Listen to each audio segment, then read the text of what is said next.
Welcome to this episode of Champ Talk with Branden Hudson. I am your host, Branden Hudson, and to my right I have... Extremely thankful, Chet. Oh, extremely thankful, Chet. Just Chet. Hey guys, this episode of Champ Talk with Branden Hudson is brought to you by the Maryland and Delaware group of EXP Realty. There's no big secret. Chet and I work with that company in recruiting, leadership development, and running the brokerages, helping the agents, run the brokerages. And, if you're looking to get on board with, the number one team in Maryland, holla at me. We'll have a conversation, especially if your brokerage sucks. But anywho, wow, it's Champ Talk. I can get away with that stuff. Guys, if you get value out of this episode, or you know somebody that would, please like, subscribe, share it, give us a review. Let us know all the details, man. This is how this episode, or how Champ Talk gets to the top of people's search engines, and we would just want more people to get value from it. We give out free content. We don't charge for any things. You know what I mean? We do have some sponsors that help us out, which is greatly appreciated. But at the end of the day, this is it's what we do, man. We try to help the world and improve the quality of life of everybody. So again, give the YouTube channel, the Facebook page, Spotify, Apple Podcast, give it all a like and a follow. Interact. Tell us what you like, what you don't like, what you want to hear, what you want to talk about, what you don't want to talk about. Yeah, back in the day when we did Champ Talk 1.0, they would people would comment, they would message us and talk about it and stuff like that. So we're always looking to hear back from you guys. Big dog, big thankful Chet. Yeah. Notice anything different about me, sir? Yeah. Well, I wasn't going to say anything, but you look quite dapper there, buddy. Thank you, man. Thank you. Yeah, like the locks are. I mean, you inspired me, but I'm glad I could be an inspiration, dude. Your hair, literally, when you got a haircut, and you went from homeless Chet to Spartacus Chet. I get one of the funniest things about that though was when I let my hair grow again for like the 5th time in my fucking life. What are you doing? Midlife crisis? Are you okay? You look homeless. Are you sick? Are you trying to be like Branden? I've had every color hair, every length. I've had it down to my ass. I've had dreadlocks. I've had, since I was 10 years old. Yeah.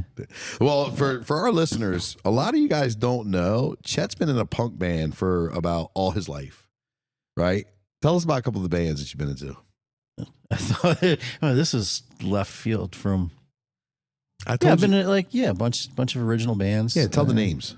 There was Abracadavers. Yeah. Hold on, Abracadaver. Cadavers. Yeah, that's fucking clever. Yeah. All right. Red Weasel. Red Weasel. I know a couple of them. Cattywampus. And Hellbenders. Yeah. Those are the ones that actually played. Yeah. Did anything. Yeah. Yeah, dude. You got a couple. I got somewhere. I don't know where it's at. You sent me a CD or a video or something. Oh yeah, with the documentary. I gotta find that. Yeah, I have not watched that. The problem is there's no DVD players anywhere. Where do you fucking? Yeah, I know. How do you watch it? Yeah. Well, my PlayStation 5.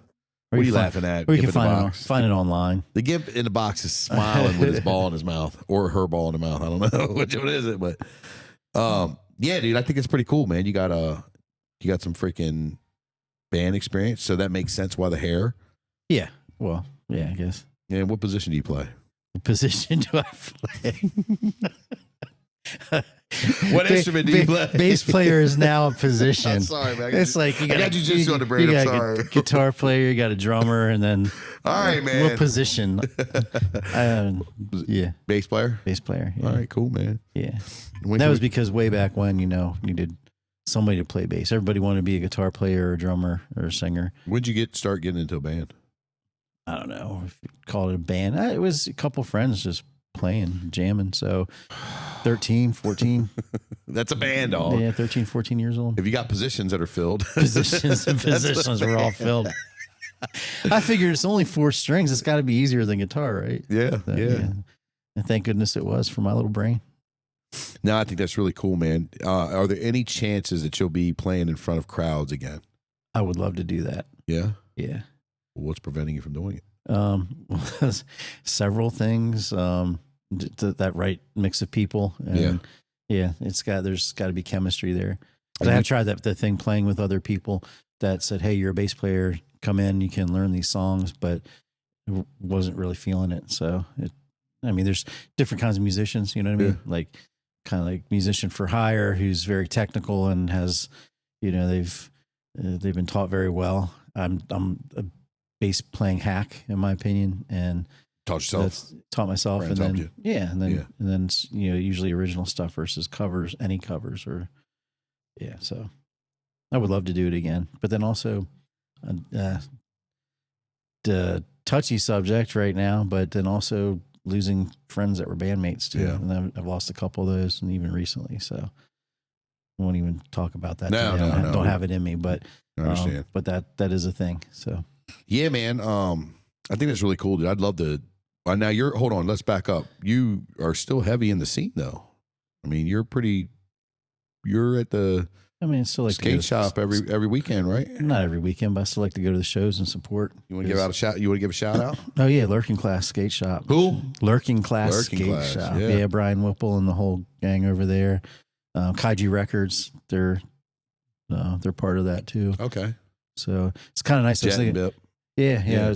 I found some posters this weekend, stuff I was going through, and it was like one for the documentary, and some was a couple of flyers for skate park benefit. So I brought them over to them. I was like, they can sit in boxes in my attic forever, but it'd be better if you guys stuck them in a frame, decorate the shops with them, kind of part of the history. Yeah. But what's really cool is I used to have a record shop a long time ago with Rob C, who had Our World. And so we had the skate shop and the music store combined at one point, and we were also putting on shows. Where was this? So it was in Salisbury. I mean, just like Our World. No shit, but where? Yeah, like South 13. It's right, where Hoppers is now. Yeah. Okay, where the apartments are out front. Yeah. Bottom floor is a skate shop and music store for the longest time. Yeah. Cool. So my whole point of that is it's cool to me that there's other people carrying that kind of energy on, and they're doing the same thing and doing it way better than we were able to do it back then. I mean, Lurking Class is a legit venue now, dude. It's like, so it ranks crazy. right up there with, like, in my opinion, like something like Auto Bar or whatever in DC or in Baltimore they get bigger name bands, like quote bigger names. But it's a tiny spot, but it's fucking packed all the time. Dude, it's so crazy what Brian's done with that, and shout out to him, man. I don't know Brian too personally, we just met him, talked to him a couple times, but you have a better relationship with him. I just don't know him, but I have seen the growth, and what he's done, by turning that just into a skate shop. Now, the half pipe ramps in there, and and then you got, it's like a chill spot. And then, obviously, he's pushing, the shows, and just like you talked about, the ones that book the big bands. I mean, shit, dude. You know what I mean? They still started somewhere. You know what I mean? So who knows? I know we've had a couple of these kind of venue type places that have tried to get off the ground. The most recent one that I know of was, what do they call it? Station. What was it? It's now the Delmarva Now spot. Oh, the headquarters. Headquarters Live. Yeah, they tried to do that. And that was a great spot. It was a great venue, great spot. It just never really took off. And I think, I think a lot of that has to do with, who exactly is involved in what. A lot of people want to book these. A lot of people want to have a venue and book the venue and do all that. But I mean, Brian's in that niche. You know what I mean? He understands that world. He understands, the community. The community understands him. That's obviously parts of his likes, and he cares about that. So, that makes a big difference. Not saying anything about who owned headquarters or how that went down, because I don't know the details, but it's kind of like when you throw like 6 different acts of 6 different genres together, which identity are you really clinging on to? You know what I mean? And things like that. That's why you've seen a lot of these like white parties and a lot of these, birthday bashes with the hip hop scene do really well, because they stick with the niche that they know and they're good with and comfortable with. And you've never really seen EDM take off here. Yeah. Which is insane. It's everywhere, or was everywhere. I don't know how it is now, because it seems like country's taking over the limelight now. But EDM, you go to any city, any place, EDM's popping. That's what they're playing. You come here, it's like, we're. Well, I mean, even like back in the day, going way back to like the old 930 Club, old Dirty 30, it was like you would have concerts, and they had it was a mix of music, not each show. I guess what I'm saying is they had tons of different genres that they brought. There's tons of different kinds of music, but then they also had like the dance parties. They had like they'd have an industrial night, Sure, things like that. So I mean, a lot of places figured out how to do it, but then a lot of places didn't because they were just throwing stuff against the wall, see what would stick. Like, oh no, this night's bad, so we'll bring in, you know, that'll be our country night. Right. Try to pump it up, and then I don't know. It's No, you're right. Yeah, shout out to that, man. That's awesome, though, dude. Like a lot of people don't know the history about Chet Cornman and the things you've done, and I just think it was funny with the, you know, why I brought up the homeless comment. You know what I mean? Because I just think that's funny. Like I thought it was funny too. Well, we got to tell the listeners. Yeah, Chet had some former people that he did business with sit there and say, "Hey, is Chet okay? He looks kind of homeless and stuff like that." Like, dude, how do you say that about somebody? I don't know. It's like, dude, I've been through some shit, and I've been through some shit recently. Yeah, I'm a little fucking tired. Yeah. Okay, and I let my hair grow. Ooh, Yeah, you know, I was like, I don't know. Well, I think it looks but I good on really you. Your haircut now inspired me to get mine done, and you know, my son, he got his first haircut. So I was like, well, I know my son. Where did we get our haircut now? Corey. Yeah, there we go. Tried Corey shout out. him out too, right? Yep. Try Corey out. He's up at up north. Gosh, I can't remember what the salon. His wife owns a salon. It's right next to Cactus Taverna.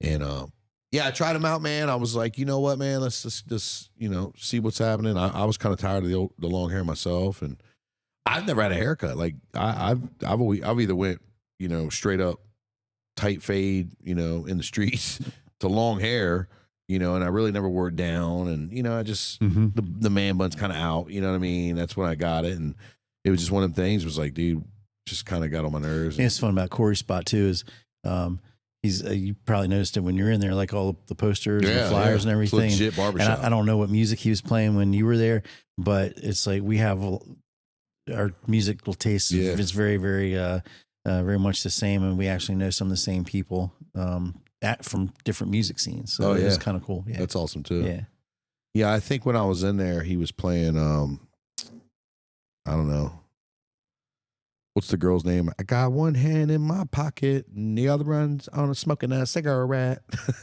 Okay. What's her name? Is that Alanis? Alanis Morissette. Is that it? Yeah, I think. Yeah, I think he's playing that. I'm just kidding. I'm just playing it. No, he's playing some cool jam stuff. It was a little bit of everything, but yeah, man, it was cool, man. It was a cool experience. You know what I mean? I haven't gotten used to it yet, but you know, the mustache is only for November, December. You know what I mean? Like, to be honest with you, my wife loves this fucking mustache. I hate it. She loves mustache rides. Wait a minute. So, excuse me. Time out. She loves them. So when you guys go ride around, people comment on your mustache? No. Oh, okay. No. Yeah, you know. Now she's like, oh, I did a podcast. I did it. I'll do it every November. I'll like do, instead of No Shave November, I'll do the mustache, right? And because I don't really grow a really good beard. It's all patchy and looks like I've been fucking homeless. Yeah. So she sat there and she's like, oh my gosh, I love the mustache. So I just did it as a joke. And then I got my haircut at the same time. And, you know, now I've got like this weird haircut where it's like, we don't know who I look like. You know what I mean? Some people say I look younger. Some people say I look Hitler. Some people say I look like the guy Brad Pitt from Inglourious Bastard. It's like, it's, you know, some people, I got one guy, remember the show, his name, he's got a good show on Apple right now. Ted Lanslow or something like that. It's fucking funny, but he was on he's been on a couple movies. I'm horrible at that Ted Lasso shit. thing. Yeah, I'm horrible at that shit, man. I'll bring up a name and quickly try to drop it on the podcast and not have a fucking clue who I'm talking about. Remember the guy from Hall Pass? This guy? Yes. Yeah, the square guy. For listeners, you guys don't know who the fuck we're talking about, but anyway, I'm getting all the jokes. They're all coming out, but it's funny, man, because I walk by and I see myself in the mirror. I'm like, who the hell is that fucking jerk? You know what I mean? Like, oh, that's me. So it's still taking some time to get used to, but it's a wild ride, brother. Jason Sudeikis. I don't know. He's been on a couple of movies, man. He's funny as shit. But yeah, man, you inspired me, man. I like the way your cut look, and I was like, you know what? Let me try it out. Worst case scenario, I'll just cut it off, and you know, I'll grow a little bit of scruff out here after December. I'm gonna keep the mustache. The mustache rides are fun. Everybody's enjoying them. All one person. every now and then.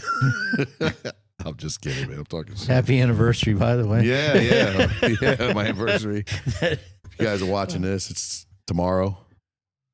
It's a good time, dude. It's a good time to be alive. Anywho. So the Maryland and Delaware group. Where are we going with this? I was waiting on you. I thought we were heading one direction and started you know how I am, doing my mini bio. You know how I am, man. I wanted to highlight you a little bit, talk about you, and now all of your fun life adventures and stuff like that. You're landed yourself over at the Maryland and Delaware group, working with me. Yes. Recruiting agents. Time for another chapter. Yo, I really love that company, right? Because obviously not because they just pay me. Here's what I try to tell everybody, right? Like, I cannot be in SBY, MMA, and fitness and be owning that school and talking to all these parents and teaching all these kids and all these adults and talking all this leadership stuff. I always tell everybody, like, the MMA world for me is not about necessarily the combat sports side of it. That's a lot of it. Right. I mean, that's all of it, honestly, but it's more about personal development than anything else. We just use that vessel to help you find the best and most elite version of yourself, right? Because it sounds very simplistic, but no matter what you're trying to do, if you don't have that personal growth, like, then what are you doing, really? Agreed. I mean, and you know that from developing fighters, if that's what they're strictly here for, is, I want to fight, I want to win. Yeah. Okay. Well, how do you do that without actual personal growth and development? You can't. Yeah, there's a lot of scumbags out there that are in the MMA world that they just want to fight and win, but they ain't worth fucking 10 boogies. But no, you're right. There's a lot of bullshit in lots of industries. Of course. So, so I can't be telling the parents and the kids and everybody and how to, be a leader and live a good life and do this and do that and bop, and then being associated with scumbags on the other, you know what I mean? And that's like really where I found myself with Branden Brittingham. And, he was a sponsor of our gym. He asked me to speak, at a sales meeting to some of his agents. We did that, made some connections, know a couple people there. And, he's just always been a supporter. And then I had him on an episode years ago, a Champ Talk episode that, we were just talking about mindset stuff. I think you were there. You were on that one, right? Yeah. We were talking about mindset stuff. We were talking about, kind of the mindset that it took to keep an agent with skin in the, or keep a fighter with skin in the game and a personal training client with skin in the game. And he was talking about similar concepts with keeping an agent in real estate with skin in the game when they get their, asses handed to them and stuff like that. Which remind me, I'll tell you about that. Yeah. And 2 weeks later, he's like, "Hey, dude, you want a job?" And I'm like, "Motherfucker, I don't know nothing about real estate." He's like, "I don't care." He said, "You know how to develop people. You're a fighter. You got grit, toughness." He said, "I think that I think you'll do really good with coaching our agents and keeping them with skin in the game and holding them accountable, and then also doing the talent acquisition side." So anyway, I tried to hem and haw and not do it, because it just, I don't know. I don't know why. Everything I resist is good for me anyway. Ended up taking the position, and quickly, right away, I learned that this is where I needed to be. You know what I mean? The meetings, and you've seen this yourself. It's just a whole different conversation, a whole different type of fucking world over there. And what's funny is where I'm going with this was I can't, the alignment, I spent like a year and a half trying to see a chink in their armor, like him and Rich. And it's like, man, these guys can't be legit. They can't be, where's the fluff? Where's the smoke and mirror? And it just didn't, man. The longer I stayed in, the longer I bought in, and I'm an all in type of person too. Like, if I join a cult, I'm definitely drinking the Kool-Aid in the end. Right? There is no way, shape, or form. I'm like, I'll probably be the only one who died. Everybody like, Branden, we weren't really going to do it. You know what I mean? David Koresh was just telling us to. We're good. But I'm drinking the fucking Kool-Aid to the end. You know what I mean? But at the end of the day, I think anything you have to do your due diligence and try to poke holes in it. Yeah, and I'm not stupid, and I'm always going to look at the other side of it. I try to see for the chink in their armor for a year and a half, and every promise he'd made, he delivered on, not just to me, to everybody he came in contact with. Him and Rich have been super supportive, super helpful. Growth mindset, never staying still. And 5 years later, here we are, doing some bigger and better things, joining, teaming up with EXP Realty, which has been a huge, right. That's like a lot of people in this area don't even understand what EXP and who EXP is. And we'll get to that in a little bit, but that was a huge leg up. It gives us so many more options and abilities to help provide for our agents and help set them up for success. But, yeah, man, I can't sit here and align myself with one side of my world and be telling all these people about leadership and then being with some scumbags on my other career, you know what I mean? And I work full time basically for both fucking careers. So it's like we're averaging around 75, 80 hours a week. Branden is, Hudson, me, and probably Brittingham. But yeah, I'm averaging around, 70, 80 hours a week, with both careers. But the amount of growth that I've experienced, and just alone, already being in the personal development space, already being in a world where, I'm the coach, I'm the leader, so on and so forth. And then the knowledge of real estate, it's been incredible and insane on what we've been able to do over there.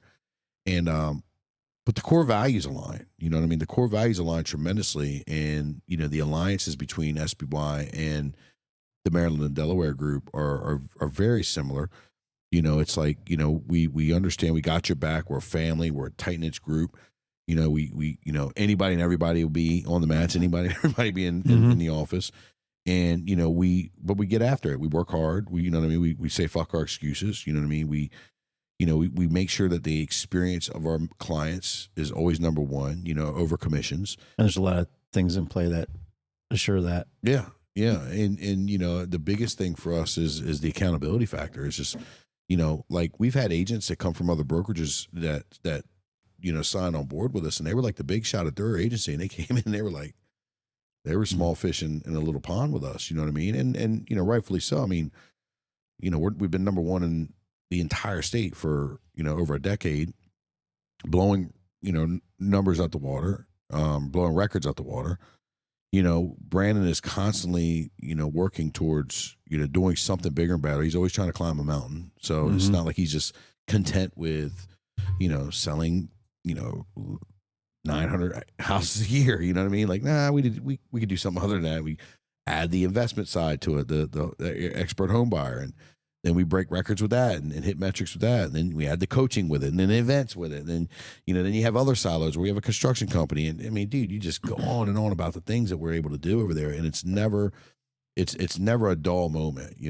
What do you think for you? Because I'll hog the mic. Let me pass this up a little bit. What do you think for you has been the biggest eye opener that you've seen since you've been here, about 2 months almost? Yeah. Yeah. And I mean, dude, you've been sitting next to me for the past 5 years, 6 years. So it's not like you're not, and knew Branden. You started with Branden. You started the same class of Branden. You know what I mean? Your ex-wife, works there. Your daughter works there. I mean, it's a family affair. Mad people over there. So yeah, literally. And I thought I knew a lot, just by knowing people there. Yeah. But way different when you're there every day, or just about every day.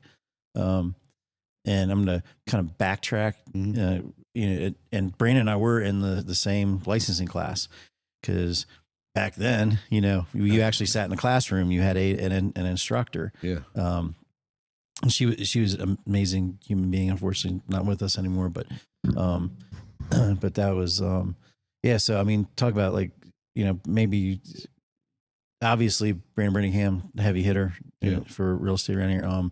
Pam Price was also in that licensing class as well. And they've, they stuck it out, and they've done very well. Mm-hmm. I did not stick it out.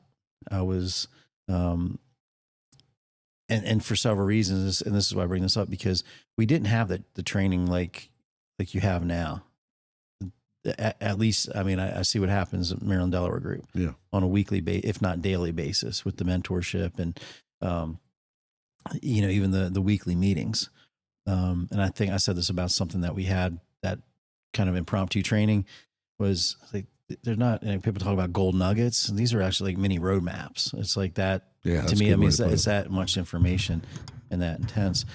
But yeah, I started off in the same licensing class. Well, let me stop you there, and we'll come back to that. Yeah, I mean, we talk about on the the ads when we're working on recruiting and when we're trying to convey the message to other agents, you know, we're like, hey, look, you know, you don't understand the training that you get here, and people, I think that gets overlooked a lot because, you know, like I'm willing to bet even the agents that we have now don't really fully understand what they have now. Like they don't understand what it. Well, the ones that come from other places, they get it. You know what I mean? Right, because they have something to compare that to. Yes, sir. But the ones that have been, you know, born and raised in the Maryland Delaware group, they don't. You know, and it's not a dig on them. This isn't me saying they're not doing anything right, but it's just like, yeah, they don't get it. Like there is so much that goes into real estate, and there's not every transaction is the same. So, like, dude, like the amount of training and just constant, just pushing each other to best their best and pushing each other is just all.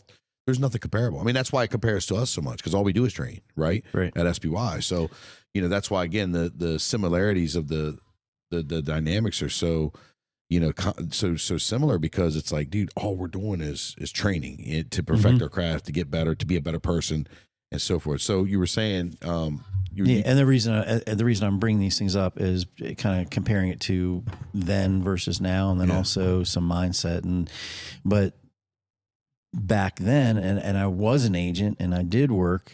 You know, I worked for, again, family affair. Yeah. My dad was there and his wife, they were agents, and I got to work with him. I was fortunate enough to work with him, you know, literally, unfortunately, until the day he died. And after that, it wasn't so much fun anymore. You know, it was kind of like a family business feel to it. Sure. And I'm just going to be honest with you, is like, there were so many people that they were, you know, like buddy, and like, hey, we got your back and we'll help you out. And then you find the vultures come out. Yeah. And some of those people I wasn't real crazy about to begin with. Right. And I worked with them because I was being professional about it. But just the way some things went down, I was just like, man, honestly, I was like, fuck you guys. Well, it was also, and I'm out of here because the reason I bring that up. This was also in 08, 09. Yeah. Right? This was it. Yeah. This was like the worst of the real estate when I was ever. smart enough to finally say, yeah, you know what, Pop, you're right. I should probably get into real estate since everything's going down the freaking toilet right now. But my bigger point is that even in that setting, it was kind of cutthroat. There's you know, it's kind of a little bit of backstabbing, if you will. It wasn't the same kind of culture. Wait a minute, you mean real estate's cutthroat and backstabbing? Yeah. The second oldest profession in time? Of course. But it was because of the way the culture, and it wasn't just there. It was like that, you know, it's an industry, like again, different industries have their own versions of that, right? But for me, I just like, I didn't play well with others in the certain sandboxes. So I was like, just left all my shit there. I was out. I was like, I'm done with this. Just wasn't fun anymore. And then you really see, I mean, a lot of things you'll know who your friends are, right? Sure. And who's really got your back. And well, in comparison to that and what you see over there at Maryland Delaware Group, well, I was gonna say there's a couple of things. So there's more things. So back then, it was like the training was they would subscribe to somebody who was, you know, quote unquote authority in the industry, and you would have your weekly trainings, and it's like, okay, and you're gonna do, you know, 25 postcards to this you know, and so no doubt that these systems had some validity and they did work to a certain extent, but it was kind of like going through the motions also. And again, technology. We call it the fluff training. Technology was a little bit different and all that good stuff. But, you know, fast forward to now and seeing what's going on, Maryland Delaware Group, is like, man, the training, and not just there, but I've worked for Comcast, I worked for, you know, some bigger companies, and the training that you get there on a weekly basis it blows away what was given at these other places. It still is, dude. Like it's still like that. Like I can't tell you how many agents of ours have to do the other agent's job on the other end of the transaction. See, the average consumer doesn't understand all this. The average consumer is literally, you know, hey, I'm looking for a house. Again, unless you're in it, unless you've bought or sold, you know, price and had that experience, Yeah. it's really, a lot of this is just very, very difficult to understand. Yeah, so the average consumer doesn't get any of this. The average consumer is stressed out to the gills because they're buying and selling a house. You have so many elements to that. You have lending issues, inspection issues, negotiations. You have new rules and regulations that pop up here and there, like we've had recently. Correct. So you have so many elements that go into play with what that looks like on the transactional side, and then again, if you have incompetent people that are trying to tell you how to do this and how to do that, and then calling you back 16 different times because they can't just get everything done once, and all the things, man. Like, again, I'm just trying to preface it and go short, but the average consumer doesn't understand that, and they don't realize like what all goes into a transaction on the back end side. I can't tell you how many times our agent has had to do the work for both agents and the lenders in the transaction. I hear it all the time. Just it's crazy. Both, not just their clients, but the other clients' experience is completely, hassle-free to a degree and stress-free to a degree, because it's already stress. Listen, people don't wake up and say, hey, honey, you know what I want to buy? I want to go buy a mortgage. Let's go buy a $2,000 a month mortgage. Let's go in debt for a long time. Hey, honey, you want to go in debt for 30 years? That's a great idea. No, people wake up and say, we want the home of our dreams. We want to raise our kids, in this home. We want to find a spot that's closer to work. We want to do all the things, right? We want to, put a pool in or add a pole barn so that we can, work on our cars and have a side gig, all the things, right? That's what people are buying. That's what the consumer's looking at. They're not looking at, we're trying to buy a mortgage today. We're trying to buy low interest rates. They don't grasp that concept. So when you talk about the training and you talk about how much goes into it, those are just a piece of what all's like just provided for you and just shown, hey, this is how you handle a transaction. This is the steps that you need to be proactive so that you don't run into this 2 days before settlement. Hey, we don't have this, we don't have that. Right. We've had multiple cases just this year of people that have had, settlement fallout the day of, or some sort of problem the day of settlement because the other end wasn't prepared. And it's difficult because that it messes with your money, it messes with your pocketbook. But if you keep the client in mind, even above the agent on the other end, from another brokerage maybe, making sure that the level of comfort for them and hospitality and everything, what I mean, that's where that, take that focus off of you, and then you'll get through it. But man, I've heard some of the stuff. It's crazy. It's like, and some of it, the sad part is like, some of it is really basic 101 stuff that should be known and be practiced. And it's like, wow, you really got to clean up all that mess behind them. But it's about getting it done for the client. Well, again, but you're right. It goes back to, the way that the training is done. So you have a person that's ran a brokerage for, 20 years that sits back and really doesn't have to pivot too much in the industry because they've built such a book of business that they have, people calling them and repeat clients and referrals. But the problem is when you have a new agent come in, you know what I mean? One, if it's not sink or swim, good luck, kid. You know what I mean? Then two, it's like, hey, go chase Ronald around. Ronald will show you the ropes. Now you're learning all of Ronald's bad habits and how Ronald does business and what Ronald's niche is. And then that agent's going to find, and human psychology is wired to where we're going to find the path of least resistance anyway.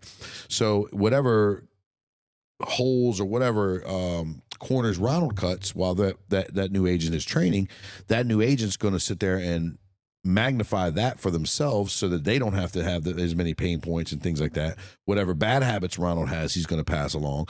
And it just creates this lack of industry knowledge and lack of competency in real estate, which gives agents and realtors a bad rap, and people have a reluctancy in their guard up already because, hey, look, I don't know much about real estate. You do.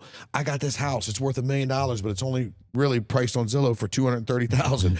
I think you're going to try to rip me off. Nobody's going to do my best. I got to hold on to my cards and negotiate. And it's just created this whole haggle type of scenario that is really outdated. It's not really the way that it goes nowadays. We're in an information overload of where you can go find information online to any industries, especially real estate.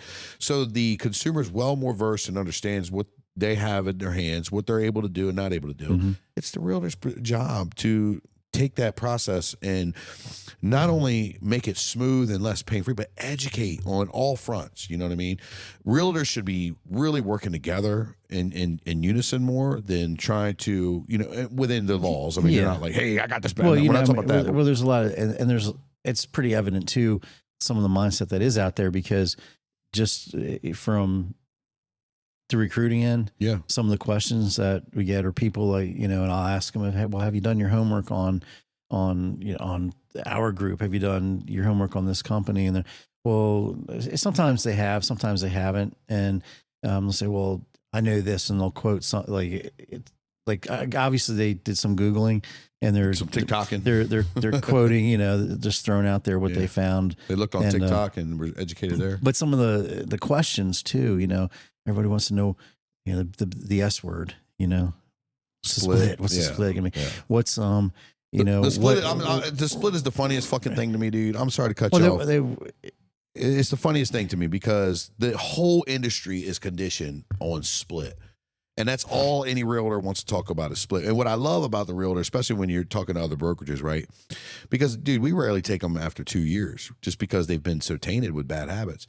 So, the funny thing about this word split is that all the realtors will come in and say, well, it's not about the money for me. It's not about the split. It's more about the culture and more about my advancement in my career.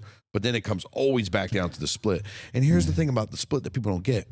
If you're doing on a 90-10 split, right? You're on a 90-10 split, but you're getting charged for your leads. You're getting charged to be on, whatever program you're on. You're getting charged for your professional pictures. Yeah. You're getting charged for what's it called? Franchise fees. You're getting charged for back-end fees. You're not on a fucking 90-10 split, dude. You're on a 90-10 split before all of the and fucking that's where I'm going with 40% that. Like, fees. Some of the questions that I get, what's your retention rate with your, how do you funnel out the leads, and if a call comes in, I was like, I can't explain it because you're not in it. You really have, which is good. I don't want you to have all these bad habits to break. I don't want you to try to reinvent the wheel. So, but at the same time, you don't know what you're asking. You don't know what you're asking about. Really, you're seeing some stuff that you found some commonalities in some of your searches, and these questions. I mean, I'm glad you're asking these questions, but really, I'd throw some math problems at them, then they're really easy. Like, well, what's the split? And I'm like, well, what's and so what's 20% of zero? Zero. Yeah. And they're like, what do you? And like, finally it goes off. I'm like, right now you don't even know what you're talking about. I said, but I go back to something my dad always used to say, and he's like, would you rather have half a loaf or no loaf, no bread at all? I'm like, well, they just don't understand it. People don't grasp like the amount of resources that you can get, especially with us, that makes it easier. So if agents, especially existing agents, if the agents understood that, dude, like if I've got a construction company I can call that can take care of the whole inspection list, if I've got endless amount of leads. Hold on for a second. If I got endless amount of leads that, you know what I mean, I don't have to worry about hunting my money. If I'm taught how to market myself on social media where people call me, if I have a group of people that are going to constantly pour into me and show me the way, if the leader of the brokerage that is doing, multi-million-dollar portfolios and speaking on the biggest stages and coaching clients, booked out until the spring is leading and teaching the charge, and he's got a Lamborghini and a freaking Aston Martin in the office that we're at, you know what I mean? Might be something that hold on, wait a minute. And what else he get? He just got a fucking Land Rover, right? If he's got these in the office right now, it's probably a chance that he knows what he's talking about. You know what I mean? And I'm not a big car guy. I'm not a big watch guy for me, but some people are, and that's cool. Like, dude, but go with what you want. It's what's behind all of that. Correct. It's an example of his success and his hard work, and it's not just buying shit to buy it or leasing it out for the camera. Like, Brandon's really done the work. He's 20 years in the business, started in the worst economy or worst real estate economy that you could be in, and he's made quite the name for himself. What other things do you think that have been insanely beneficial or eye-opening for you, other than the training, that you've seen firsthand, you know what I mean, that makes our team just different from other teams that you know of? We always go back to that word culture. Yeah. Whether it's SBY or Maryland, Delaware group. And I think that's again, it's something that if you don't,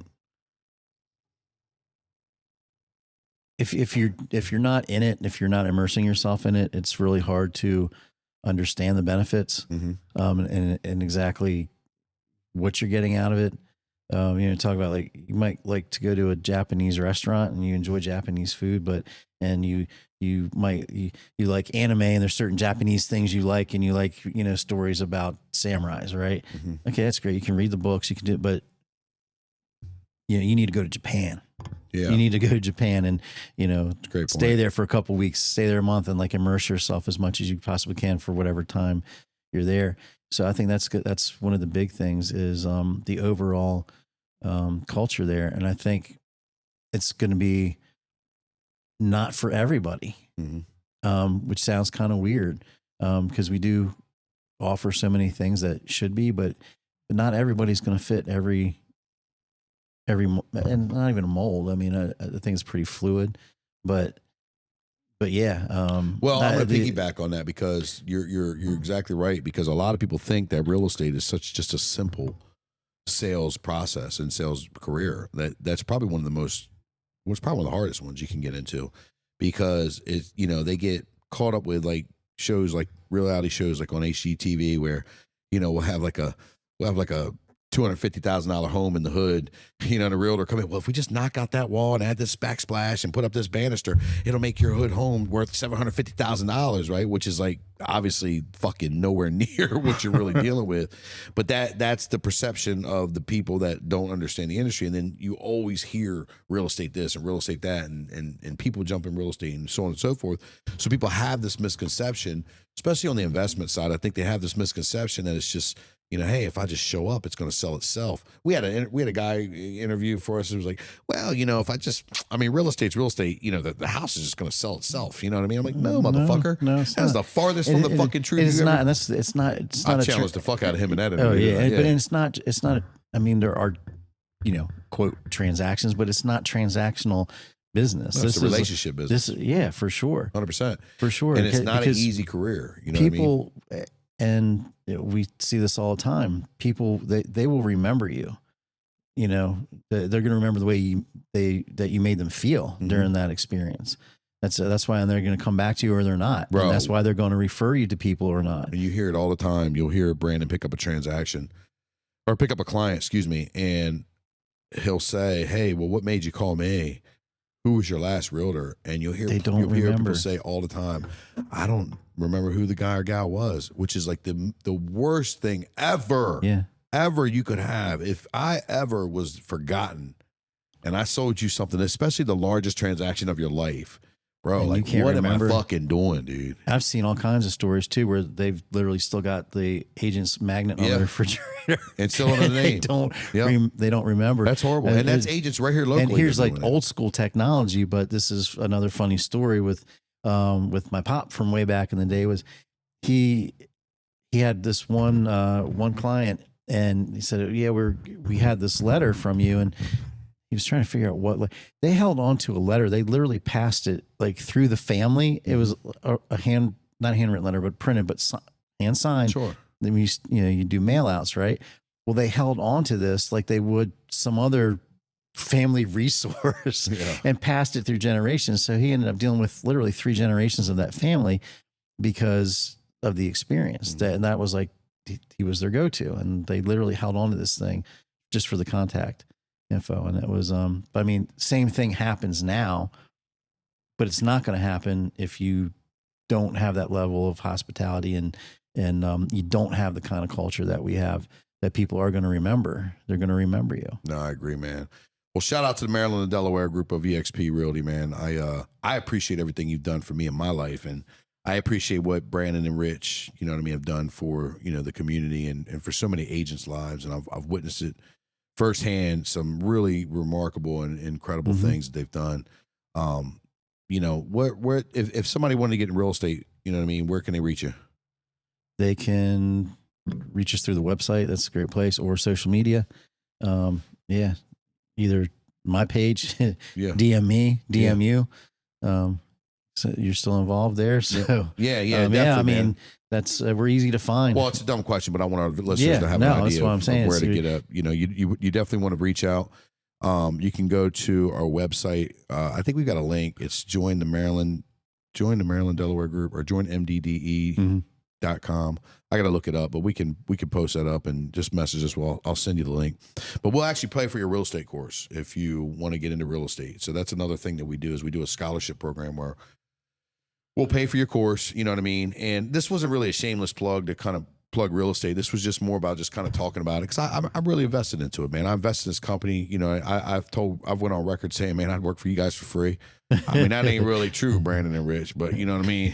Now, I love the company so much, man, you know, and they've done so much wonders for me, and I've seen so many people that they've helped. And, you know, I'm a firm believer that, you know, we have the right culture, the right recipe, the right leaders in play that help people get to where they need to be and where they want to be. And it's pretty remarkable. So if you guys are interested, or you're at a brokerage, you're here locally in the Salisbury, Delmarva region, Come talk let us to us. know. We'll have a conversation. We don't have to tell nobody about it, and we can figure out if it makes sense. But that'll do it for our episode of Champ Talk with Branden Hudson. Again, we appreciate everything that you guys do. We appreciate all the listeners, all the followers. Again, if you got value out of this, please like and subscribe on the YouTube channel, the Facebook channel, Instagram, Apple, Spotify, all of it, man. Leave a comment, leave a review, you know what I mean, and share this with somebody you think would. Other than that, guys, thanks again. What are you doing today to become a champion?